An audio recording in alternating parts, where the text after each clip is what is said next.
days at the stick. From who's got it better than us to brick by brick. It's always the 49ers way, from off-season to game day. Yeah, we talk back. It's the 49ers Cutback.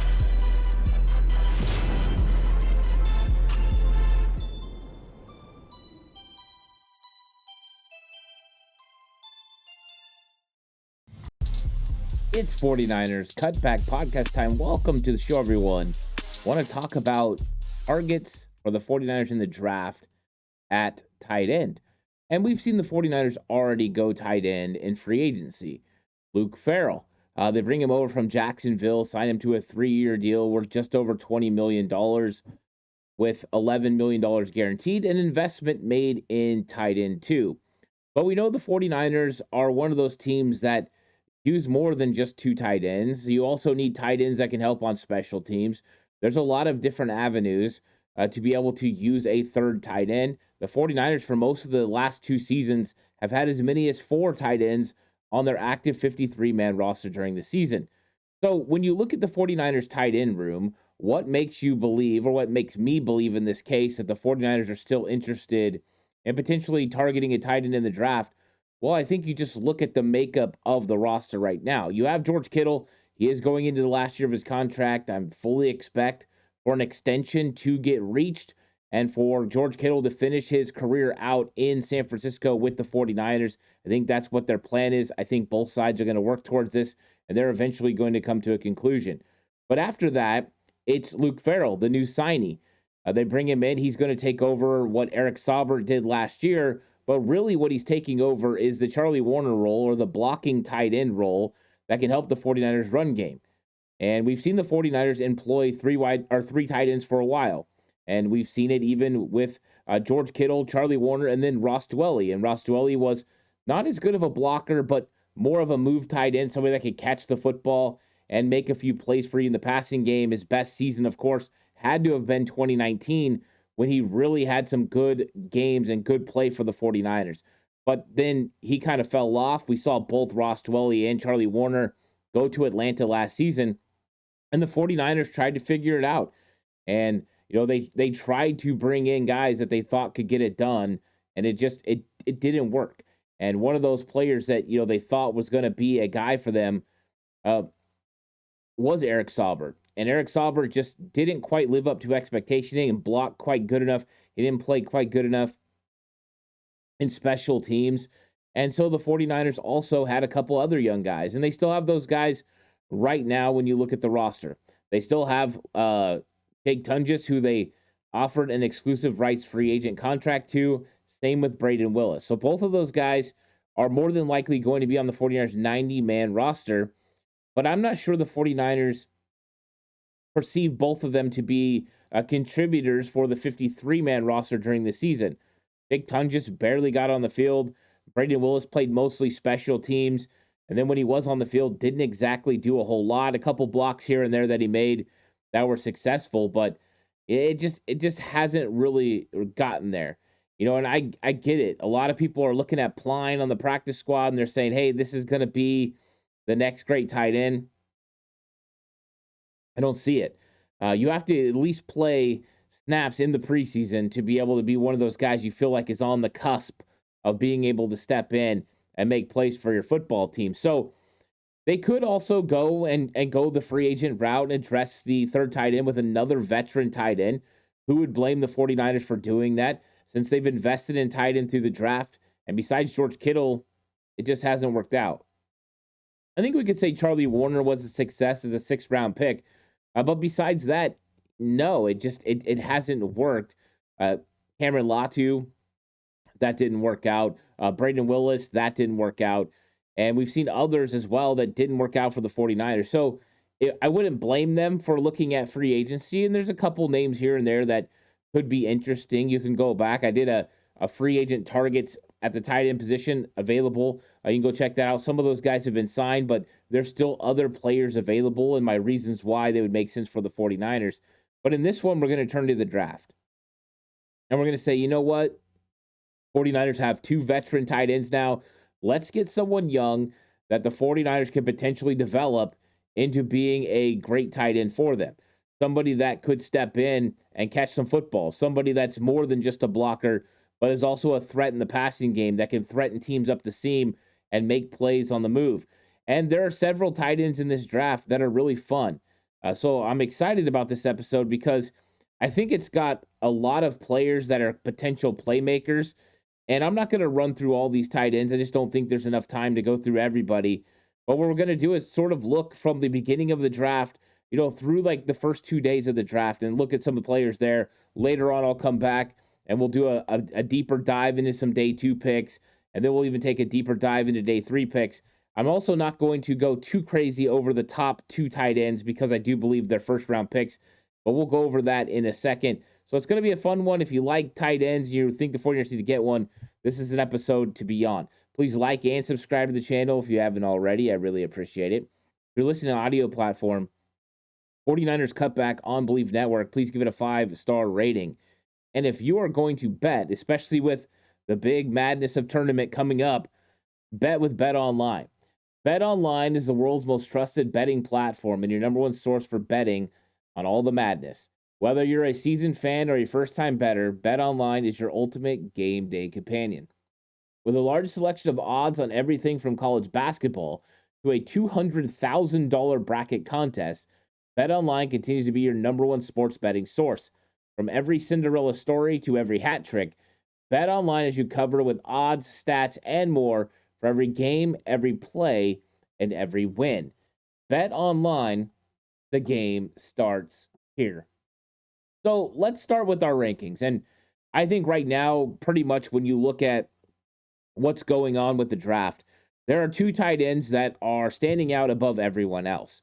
You are seeing Tyler Warren's name mentioned as a top 10 potential pick by Field Yates and Mel Kiper, and there's a lot of people that are seeing him potentially going in the top 10. And then you see Colson Loveland, who it appears that his kind of end of where he'll go, his basement, will be around 23, 24. There's no way he gets past that, according to what is being said right now. Things change, guys move. The 49ers have been linked to Tyler Warren through most of the beat writers. There has been several beat writers for the 49ers that have mocked Tyler Warren to the San Francisco 49ers. And I think a lot of people now will continue that process because of Kyle Juszczyk being released and Tyler Warren being one of those guys that's multiple in his roles. A guy that can play tight end and also play in the backfield a little bit. We know Kyle Shanahan likes having playmakers. So there is a potential that Tyler Warren could be the pick at 11. I just think with him and Colson Loveland, when you look at the 49ers roster as it's currently constituted, and here we are, we're ending the first, weekdays of the free agent period. We're at Friday. I think when you look at the roster, I think you look and there's just some really bigger needs for this 49ers than potentially drafting a guy that could be tight end 2 at best, tight end 3 potentially just coming in. So I think with the signing of Luke Farrell, with the belief that George Kittle is going to get an extension and he's still playing an all-pro caliber level football, I don't think tight end in round 1 at pick 11 makes a lot of sense for the 49ers. So even though they met with Colson Loveland and all the beat writers are putting Tyler Warren as a potential target for the 49ers, I think it doesn't make sense for the 49ers to go tight end any earlier than round 2.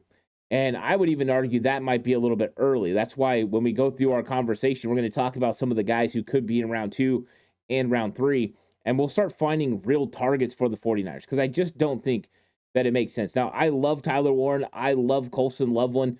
They're both phenomenal players, and if the 49ers decided to shock us all and go with one of those guys at 11, we could all be excited about the type of player that we are getting.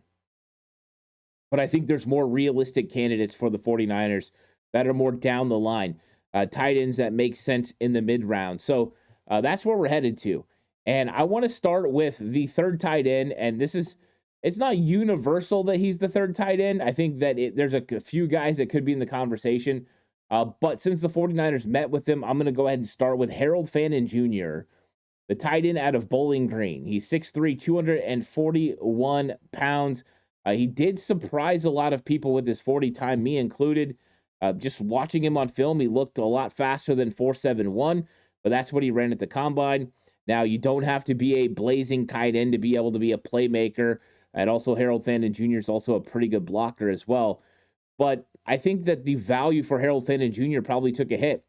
I think that he was probably firmly in the second round before his testing and before his combine numbers, because of the fact that people just thought he was way more athletic and way more physically talented than it appeared at the combine. So I think his stock did take a hit.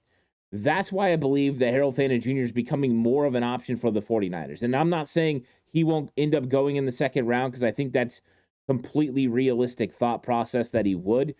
I just think it could be closer to the second round or even into the third round, which could make him a potential target for the 49ers. And it doesn't even mean he's the third tight end. I haven't even went through my rankings and made him third tight end, because there's other guys like Mason Taylor who is pushing the envelope, right? There's an Elijah Arroyo who's more talented physically than a lot of the tight ends in this draft. Those guys are all kind of matched up. So it depends on what you're looking for as a team. And if you're looking for a guy like Harold Fannin Jr. that can block, can catch the ball, can play inline, can be a move tight end, there's a lot of versatility, then he's going to be a weapon you're interested in. Your questions are, does he have enough speed to separate against NFL players? We didn't see him play consistently against a level of competition as some of the other guys that we're going to talk about, guys from the SEC, guys from the ACC. But what we did see was when he did play those teams, he played really well. And so I think he's a very solid prospect, an NFL prospect. I think a lot of teams are going to be interested in, and he's a playmaker. He had 117 catches for over 1,555 yards last year, 10 touchdowns with a 13.3 average per catch. So, like I said, production's there, testing not so much. Now, when you look at the 10-yard split, which is also something that's very important for how these guys get off, that's going to allow them to create separation, allow them to get onto linebackers and such, whether it's blocking or in routes. He did a really good job with that. A 1.56, that's the top 90 percentile. That is really good. His 3-cone was also pretty good, a 6.97.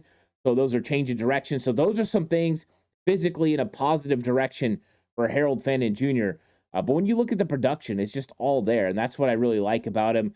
I think he's, the way that he handles himself as a multitude of multiple as far as tight end, right? It's a move tight end. He's an inline tight end. He's a guy you could put in the backfield a little bit and use him in that role as well. He's multiple when it comes to that. He's got really good routes that he runs. That's something I noticed on film. He was able to separate against man and zone coverage, and take it for what you will, depending on the team that you saw him playing against. But he did a really good job. He's got good hands, and he only had 2 drops in 171 career targets. So that's really impressive. And then when you looked at the numbers when it came to yak, he was one of the best when it came to yak. He led all tight ends with 873 yak yards, 34 broken tackles in 2024. It's just all there, right? When you're looking at the versatility, the percentages, he was in line 43.6% of the time, in the slot 28.6%, and out wide 27.8%. Those are things he does really well. He also is able to find holes in the zone to sit down. He's very comfortable there. So he's just he's a solid player. He really is. I think if you have question marks about him, you're going to wonder about his size, probably the type of players that he played against. He's only at 230 pounds for a tight end. A lot of the tight ends you see closer to 250 pounds. So that's something that I think that he could work on a little bit. And I think that he needs to get a little bit better as an inline blocker, but we're going to say that consistently about all these tight ends, because that's not what a lot of them are even asked to do. And he does have a lot more as far as technique that needs less refinement than others. So I think Harold Fannin Jr. would be a nice target for the 49ers. Will he slip? Because I think if he's in the second round, that might be a little bit too rich with the needs that the 49ers have on defense. But if he falls closer to 75, they might be willing to take a chance on a tight end in that area. Now, the other tight end that is moving up boards and might not be available. So as you've got Harold Fannin Jr. going potentially up boards, into the third round, you got potentially Mason Taylor settling into the area where he was. So Mason Taylor, of course, dad played in the NFL, and that's Jason Taylor, the defensive end, longtime defensive end for the Dolphins. And he was a very talented guy. And his son is really talented as well, a smooth operator when you watch him. And this is a guy that 75, 99 even would have been potential landing spots where he could have fit with the 49ers. But what we saw is since the combine has happened, we have seen him sort of slowly continue to trickle into potentially the second round. And I don't know if he'll make it there. He might still sit in that third round territory around pick 75. But I think a lot of teams are starting to come to the realization that he's a really good football player. 6'5", 251 pounds. So we talked about the size issues for Harold Fannin Jr. You don't have the size issues with Mason Taylor. So that's one thing. He ran a 4.6, 440, more athletic than Harold Fannin, and a smoother operator to me. With just the way he operates and runs, he just looks really clean and comfortable. But you're going to say that about most of the tight ends in this draft. That's just how good Mason Taylor is, that he kind of separates himself as far as smoothness and cleanliness. Now, he wasn't as productive, but he didn't play in the MAC. He played in the SEC. He had 55 catches for 546 yards and 2 touchdowns and a 9.9 receiving average. So his testing was pretty good. Nothing crazy, but doing a pretty good job and what he needs to do. And he's like I said, he was clean out there. He's got good hands, and he's a ball out in front of you hands catcher. He doesn't use his body very much, and he continues to make good plays. Out in the open field, he's got good spatial awareness. He's good against zone coverage. He finds the soft spots in zones. The fluidity as an athlete was something I marked down a lot. It just shows up. He's also really good at running option routes and seam routes, which that's what you need, those tight ends to push the seam, and you need them to be able to run those choice routes and be able to get open. He has the ability to get chunk plays, and he shows a good runner's vision. So when he gets the ball and you have to translate from being a pass catcher to being a runner, he does a very good job with that. The yak yard potential is there. So he had over 700 yards after reception in his career. Really good. That's why he fits the system, right? You're talking tight end. You have to be able to block, or at least have the willingness to block and work on that. But you also have to be able to catch the ball and go immediately from being a pass catcher to a runner and have the vision and the yards after the catch. He does a really good job with that. He has proven to be a clutch player. He's made game-winning conversions against Alabama and had a big fourth down catch against Ole Miss.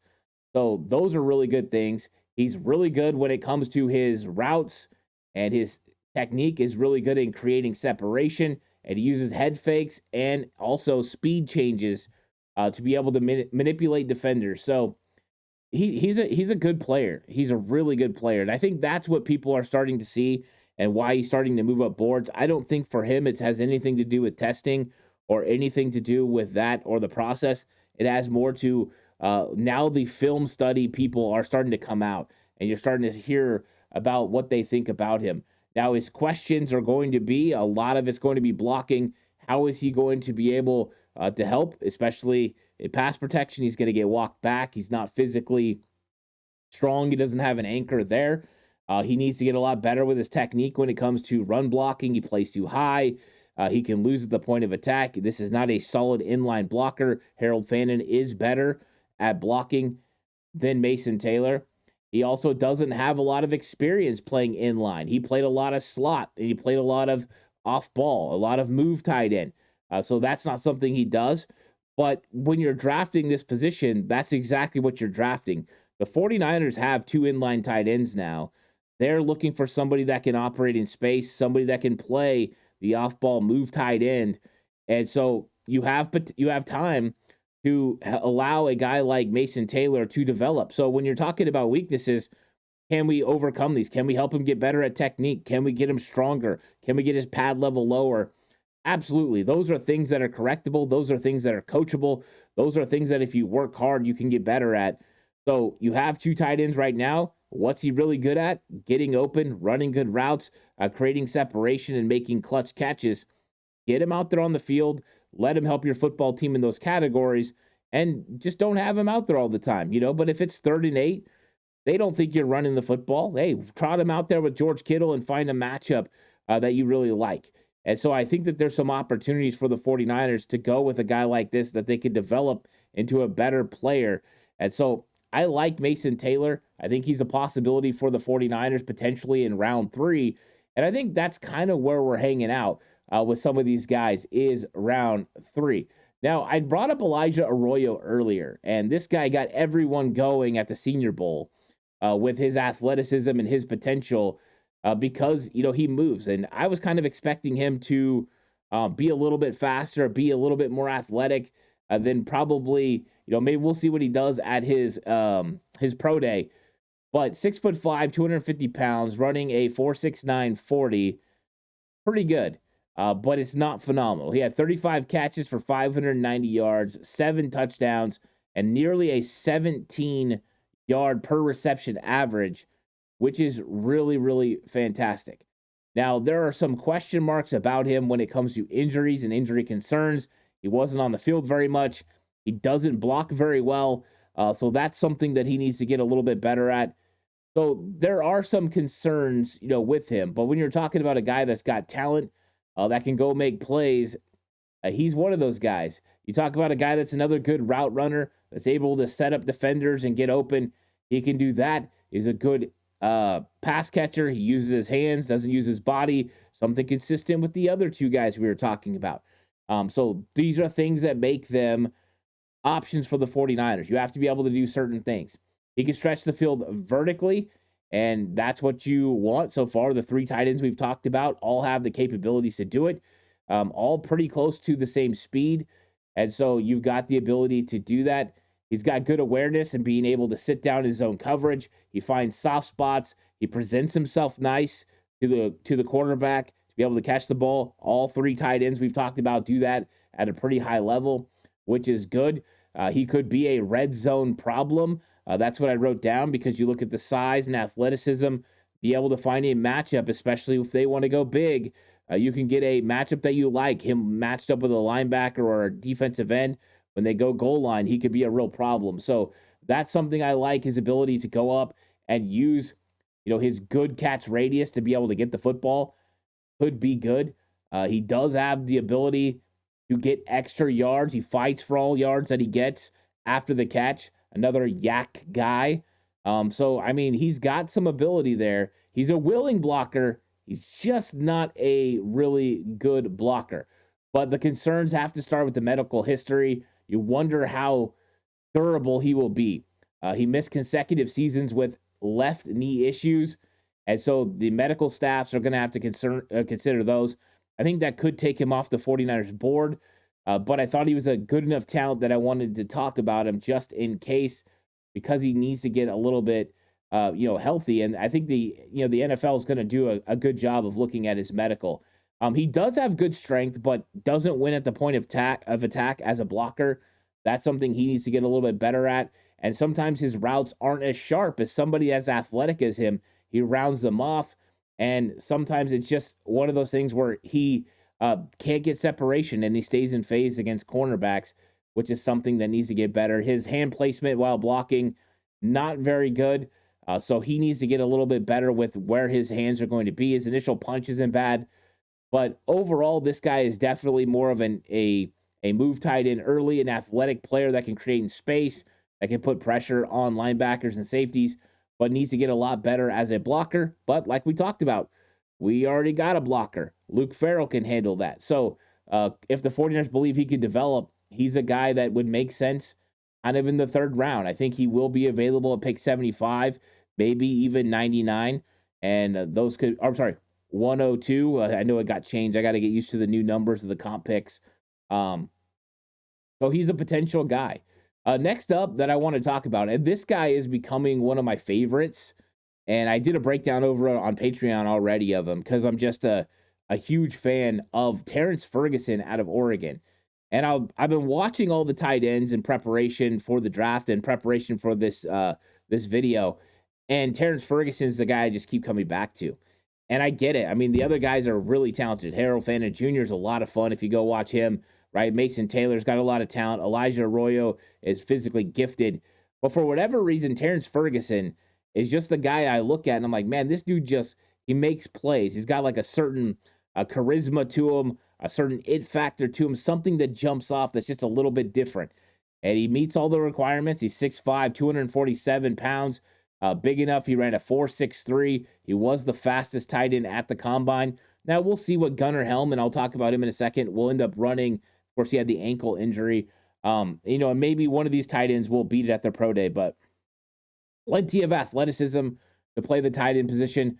Plenty of production last year at Oregon, 43 catches for 591 yards, 3 touchdowns at a 13.7 average per reception. And so, he's got the speed. He shows the explosiveness with a 39-inch vertical leap. He's got a 1.55 10-yard split. This dude can win initially, and that's what I love. Get off. That's going to be important when it comes to blocking, which he's going to have to get better at, but a guy that will be able to get to the second level, get where he needs to go, a guy that will be able to win early in routes and create separation with that speed. He's got a lot of potential there. We talked about the blocking. That's going to be a real concern, but it's honestly a concern with all the guys we're talking about today, except for probably Harold Fannin Jr. He's the best blocker of the bunch. There's other really good blockers like Jackson Hawes and other guys that we'll talk about in other episodes. But right now we're talking about move tight ends because guess what? That's what the 49ers need. They need a pass catcher because that's not who Luke Farrell is. Luke Farrell is a blocker who can make the occasional catch. And so they need to get a guy that can potentially develop and be a playmaker in the open field. I like the frame and size.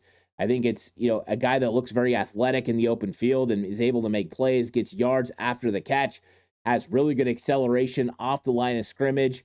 And so he will get on guys quick and he'll be able to create separation. He's good enough as a route runner to be able to threaten vertically, but also break off those routes and create separation against safeties and linebackers. And so that's good. He shows good body control and he can adjust to bad throws. You see the ball go a little wide or a little out there. He can make catches. He can go down and scoop them off the ground. A couple low throws last year from Gabriel. He's able to go down and get them. He shows that ability. He's got good hands. Once again, not a body catcher. Catches the ball away from his frame using his hands. Does a good job. Red zone threat. You see it on film. He's able to find ways to get open. Able to adjust to the football. Use his size to be able to go up and get the football. He high points passes. So those things I really like about him.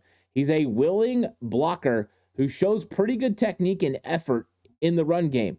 So this is why I think that he's a guy that could develop. This is why I keep kind of getting drawn towards him, is I see a player that could be a complete tight end with some work. There's going to have to be a lot of work. He's going to have to get physically stronger. He's going to have to get a little bit better when it comes to winning at the point of attack as a run blocker. He's got the ability to get to the second level, but what are you going to do when you get there? You're going to get a big enough punch on him. You're going to get those vice grips on him, not allow him to get free. You're going to get those hips around. You're going to be able to anchor underneath. There's lots of question marks. He does some of it well, but he's got work to do for sure. But he's a versatile player. He can line up anywhere, inline, off ball, in the slot, out wide. They moved him all around at Oregon, and he did a really good job. So I think when you're looking at the things that he needs to get better at, I talked about it a little bit about the vice grips. Is he going to be able to maintain blocks against the defenders, the linebackers, and the defensive ends? The D ends is the ones that are really, I'm going to question the powerful D ends off the edge. Can he stop them if he's an inline blocker? I think that's something that he needs to get a little bit better at. He can, of course, just like with the other tight ends, round off some of these routes. He's not as consistent with his route running as he should be. And then one thing that's different about him than some of the others, even though he gets yards after the catch, he goes down a little bit easier because he doesn't have the same contact balance as Harold Fannin Jr. or Elijah Arroyo or Mason Taylor. So even though he has yards after the catch, he does break tackles. It's not to the level of the other guys.